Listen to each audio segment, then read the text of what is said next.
Hey comic freaks, and welcome back to Dangerous Comics. I'm your host Dane Georges, and today we're looking at Daredevil Born Again, specifically the new Marvel Premiere Collection. Does this new tiny book have a place in your collection?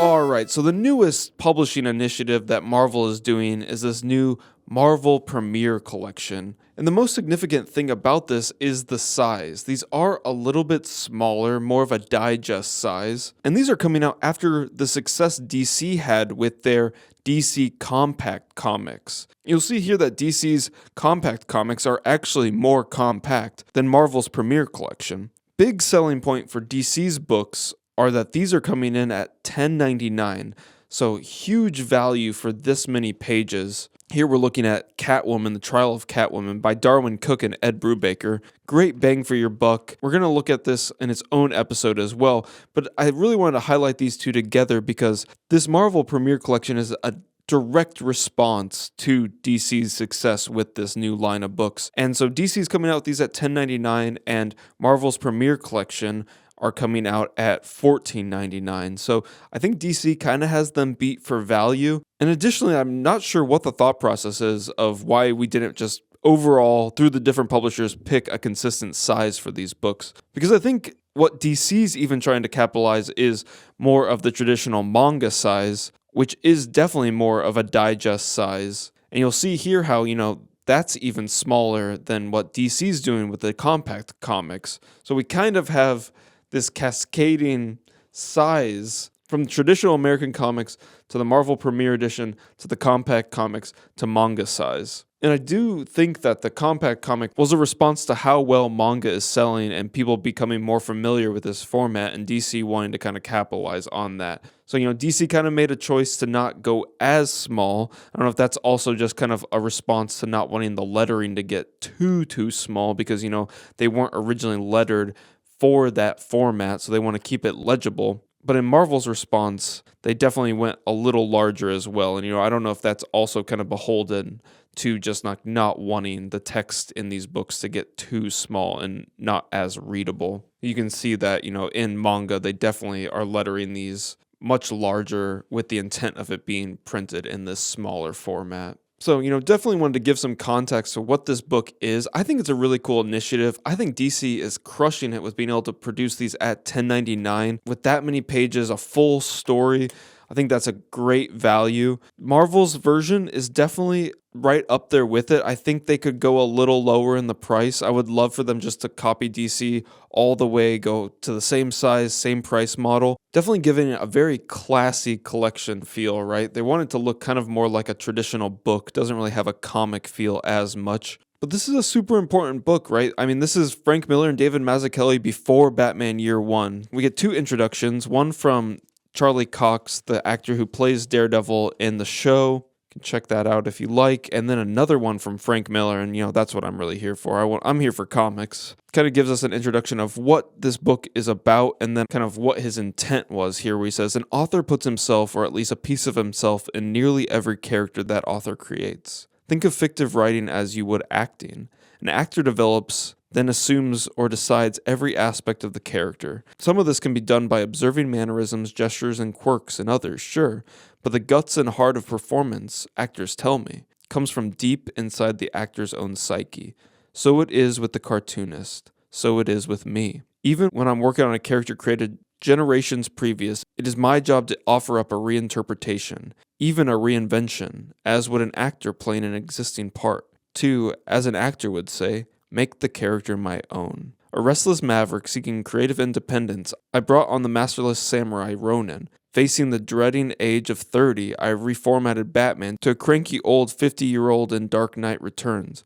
In Sin City, Dwight McKay echoes my anxious, haunted memories, while Marv is the changing, angry id that lurks inside us all. But before all that came Daredevil. It was my first gig, and I got to cut loose with sometimes reckless enthusiasm, buttressed by editors Joe Duffy and Dennis O'Neill's advice, and cautioned by Klaus Jansson's bold, decisive, and slashing inks and finishes. A few years later now, circa 1986, Editor Ralph Macchio invited me back, and I decided it was time for another reinvention, this one far more dramatic than the last. Daredevil, I believe, didn't need reinterpretation or reinvention. He needed an out-and-out rebirth. He needed to be born again, stripped to his essence and revived, cleansed, purified. A calmer man, a stronger man, a happy man. Frank Miller, Hell's Kitchen 2024. How cool is that Frank Miller did all this by the time he's 30 and feeling like he's an old man? Like, he's accomplished so much. He, like, changed the landscape of comics before he was even 30, and then he comes to do this, and he has so much after that, right? He wasn't even done. He was just getting started. And diving in, this is a really beautiful collection. I think they've done a really great job on the colors. We can just look at this cover compared to the way it's printed here. I mean, obviously at a smaller scale, but I think the colors are very saturated. It looks really nice. Throughout, I think the printing is very solid. You can see it's definitely cleaned up with the kind of paper stock they're using, but they still have all that texture in there. None of that's getting lost. And David Mazzucchelli is really playing with texture in this story. But all in all, it's very true to form, and I think they've done a really good job with this. Even going smaller, I think it's still very crisp. The lettering's really easy to read.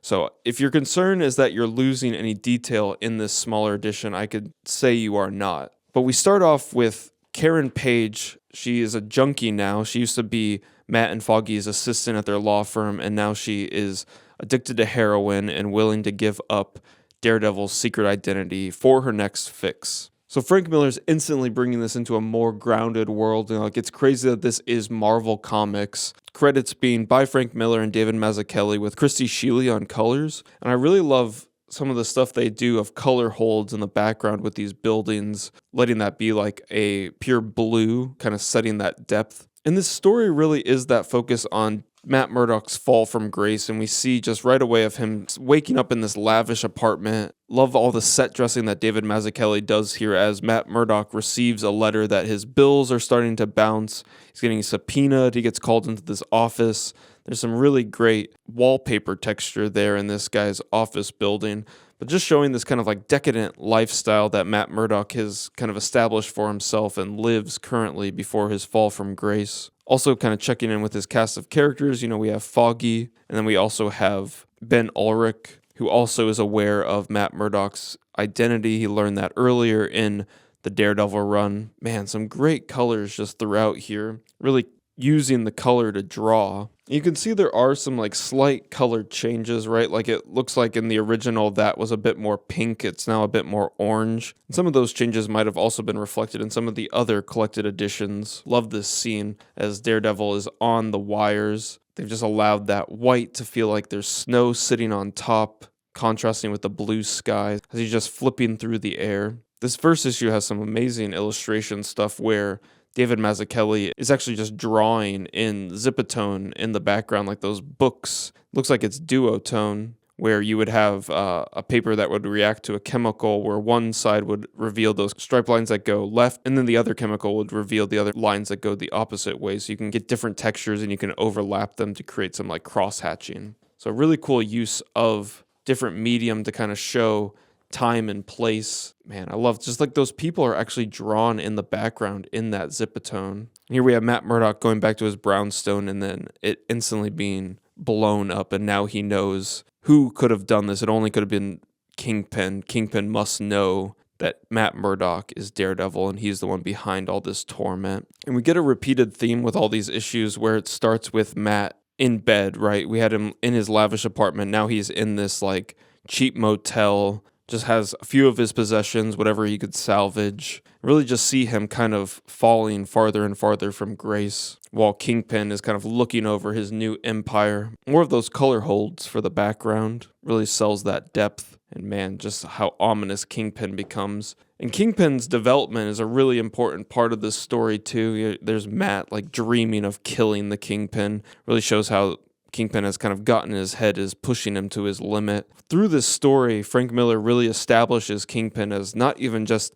a supervillain, but like a corrupt businessman or politician, and really how someone like that could use their power. And like he's just kind of like telling his minions, oh, just kill these people, take these people out. Really just showing like the fear and power that someone like that could hold. These colors are so dramatic. This cast light from the city is bouncing up on Matt's face, giving us some great underlighting. You can look at that in the original issue. You can definitely see how they've bumped up the colors here to be a lot more saturated. Mazzucchelli is such a powerful storyteller, knows when to like get rid of those backgrounds and just have us focus on the violence in the fight as Matt tries to confront Kingpin, knowing that he knows that he's Daredevil and that they're going to fight this out, and he ends up losing. He can't even hold his own, and after getting knocked out, Matt wakes up at the bottom of the river in a taxi cab, and I love just the anger in his eyes as he knows the Kingpin is playing for keeps. He's willing to kill him now. Going further into, Matt's death here, kind of as he's believed to be dead, but Matt is now kind of like amongst the homeless of New York. We get more of Matt's origin of Daredevil here, but also intermixed with him waking up again, and now he's waking up in the alley.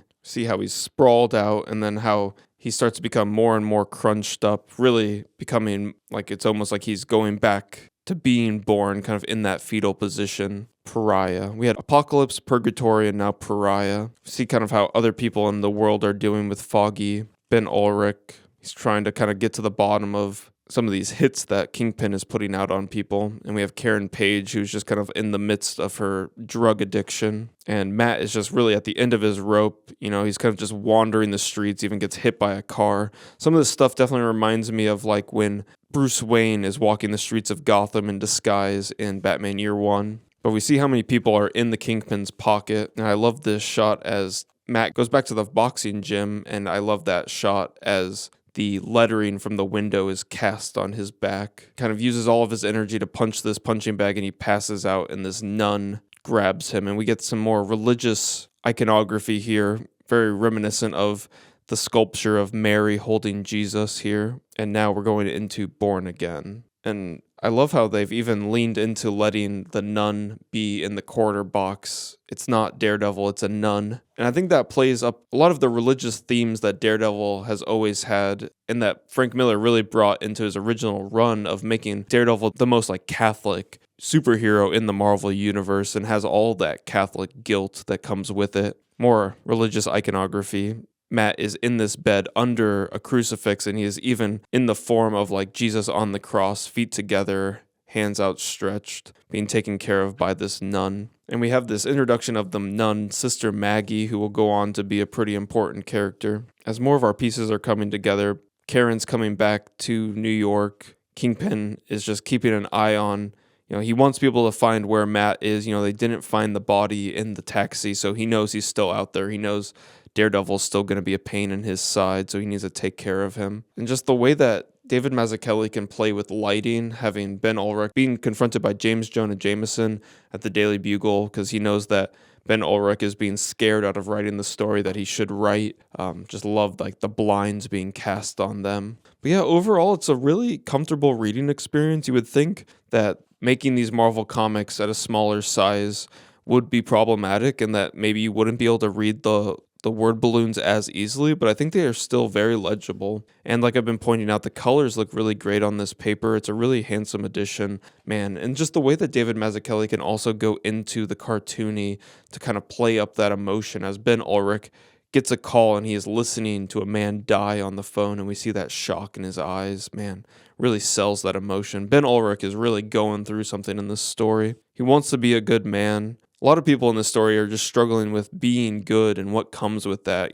Daredevil wanted to be good and he lost everything. Ben Ulrich wanted to be good, tell the truth, and everyone that he loves is at danger now, and he's being haunted by the horrors he's being presented with. And as Matt is being nursed back to health by this nun, we're seeing a little bit more of the connection of who this woman is.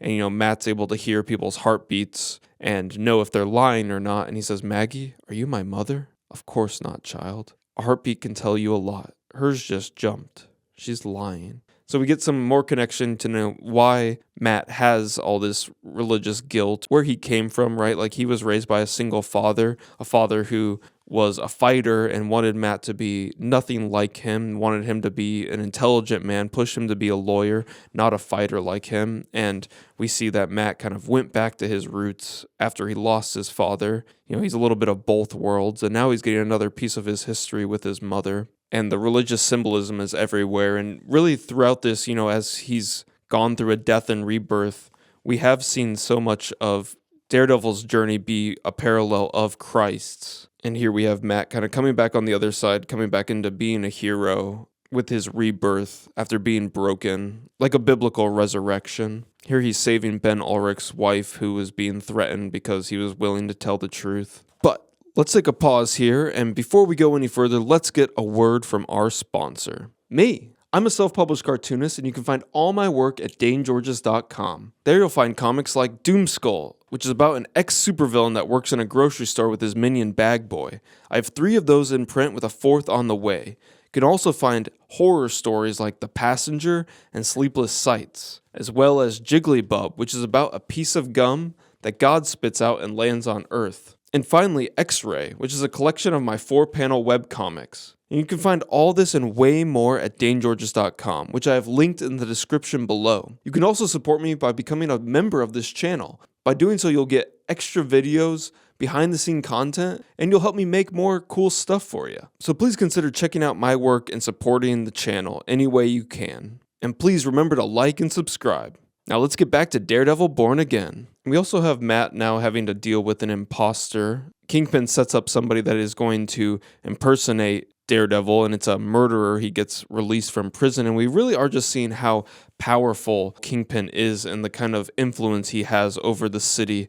And it really is scary, just like how he can let out a murderer, put him in a costume, and there's really no consequences to those kind of actions. And we have Karen, she is feeling so horrible for giving up Matt, thinking that she's doomed him, and she was trying to get clean with Foggy, and now in a moment of desperation, she's about to shoot up again, but Matt comes in and saves her, kicks the syringe out of her hand, and embraces her. And it's just crazy that Frank Miller was able to get some of this into a Marvel comic. Still has the comic code on there, right? Even though they're doing drugs and everything. Now with 232, we kind of have Daredevil fully back in costume, fully back in form, and we get this interesting introduction of Nuke, who is like a byproduct of the super soldier serum, but he's this crazy war vet that is being used in like black op missions to just take out enemies. With Kingpin's pull, he's able to get this general to give him Nuke for his mission of taking out Daredevil. Here we can see how this panel has really been changed.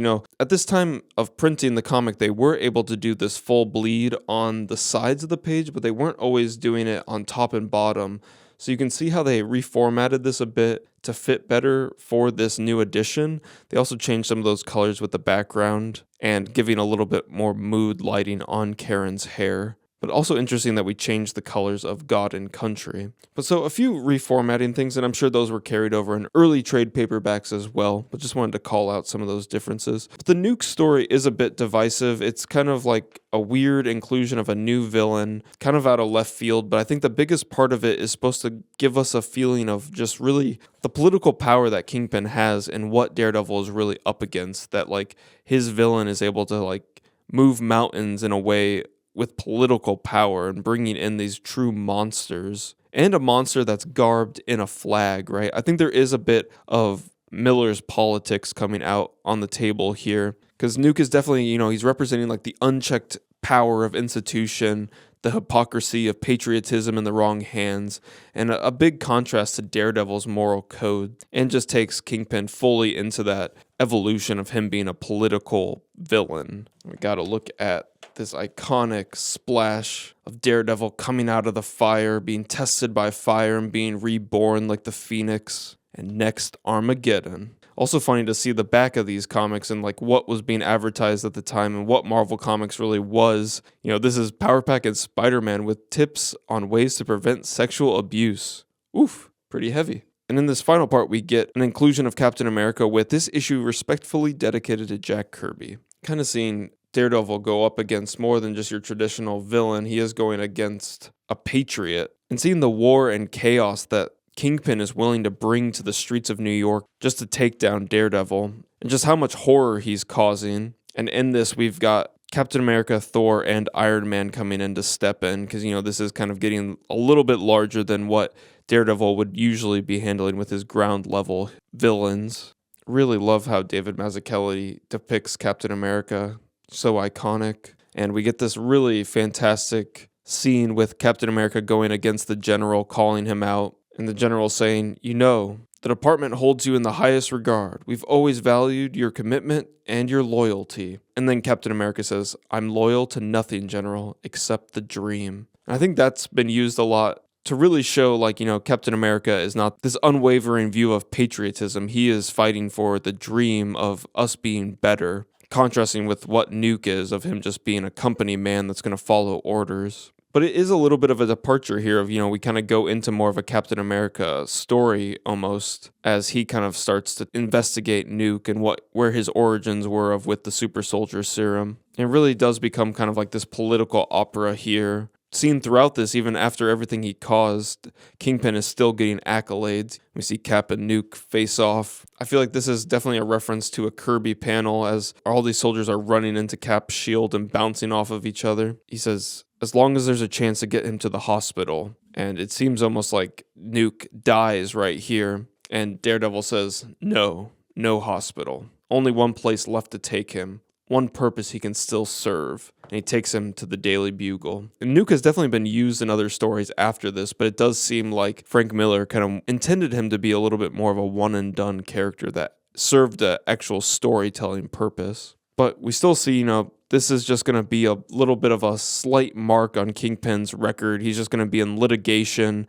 This isn't really going to have any instant effect on him. He's too powerful. But now he knows that him and Murdock are still locked in this game of chess. But we end on a much happier Matt Murdock. And I think that was an intent of Miller, to kind of bring Matt Murdock into a different place, to allow him to be happy and have him go through all these hardships and kind of come out on the other side in a different place. A true rebirth. And that was a quick and dirty overview of some really great comics. I really think, you should read this yourself, spend the time with it. I'm just giving you a high level pass at it. I don't think I'm doing it total justice. Miller has a great sense of storytelling in the comic format and how he frames that in these 22-page stories, having these really unique arcs. And we do get the inclusion of 226 as well. That was the issue before the first one we started with. We started with 227, but 226 was actually the issue that Miller came back on first. He was working with Denny O'Neil and Frank Miller, with David Mazzucchelli and Dennis Johnke on art. So it's kind of like the unofficial start of Born Again. It's often included in the trade paperback, so I think it is cool they included it. It doesn't really fit the main story as well, so I think it's smart that they put it in the backup so you don't have to kind of get through this story that's not as connected in the beginning. And overall, this does collect issues 226 to 233. It is a notable return for Frank Miller. He was away from the Daredevil character for quite a while. Before this, he ended his main run on 191 and then came back in for a fill-in on 219. But, pretty big gap, 191 to 226. So kind of coming back to a character he had done a lot on. Original run, at least writing the whole thing, was from 168 to 191. So a character he really cut his teeth on, and coming back to do this pretty monumental story for the character. And we get some awesome inclusions in the back. Another big reason why I think this book is worth your $15 are these covers that we get. We get this main trade paperback cover that David Mazzucchelli did with some original color transparency on there. We then get to see the back cover and then that cover with a little bit more flat colors, and then in the more highly rendered colors for a more recent trade paperback from 2005. And you really can see what those more modern colors do to it. I think it's just, I don't know how much it really adds. I think his art doesn't need those kind of over-rendered lines. Kind of like there's like a lens flare on there almost. And then a collection of all the covers with no trade dress, which is really nice. Just get to see them all blank. And some of these are also recolored. You can see that in this iconic cover with Ben Ulrich questioning his life decisions on the 230 cover with Born Again. So interesting to see it in the blue. It's very dramatic, but I don't know if it works as well as the red. I really like that punchy red. But cool to have these kind of inclusions and see some of these covers given a little bit of a different treatment. Here's the best part of this book is we get layouts courtesy of David Mazzucchelli, and damn, you can learn a lot from these pencils. Just so cool. Like, look at that rendering that he's doing. They're saying these are layouts, so I don't know if that's like these are basically thumbnails, but man, he's doing so much work. He's really figuring the page out at this stage and then simplifying more and more as he inks and tightens everything up. It's all right there. And man, it's such a cool inclusion. This is really my favorite part of trade paperbacks. I'm usually one to want everything in the floppy comic edition, but when you can get like this kind of inclusion with pencils or layouts, man, you can learn a lot and really get a sneak peek into David Mazzucchelli's process. This is really worth the ticket for entry. And you can see how he changed that Follies Jim. In the final art, he only had the W hitting his back. Here we have the W and the E.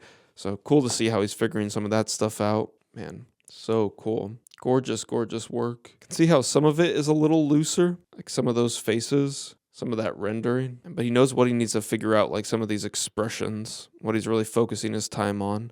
And then, man, it just keeps going, right? Then we get this script from Frank Miller for issue 233.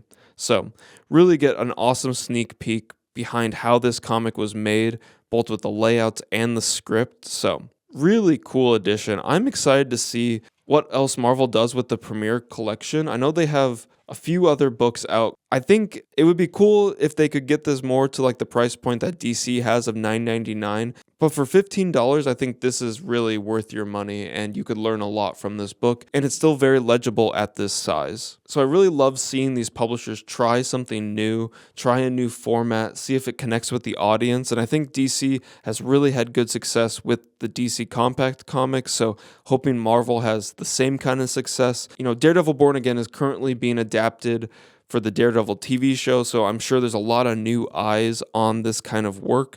And I think this is a really good addition to give a new comic reader, a new Daredevil fan, you know, have them check out the Marvel Premiere collection. And if you don't have this book in your collection currently, if you've never picked up Daredevil Born Again, now's a great time to do it. So I hope you've enjoyed this review. I hope you've enjoyed flipping through this comic with me. Remember to leave a like, let me know what you thought in the comments, and if you haven't, please subscribe. And until next time, remember to think and read dangerously.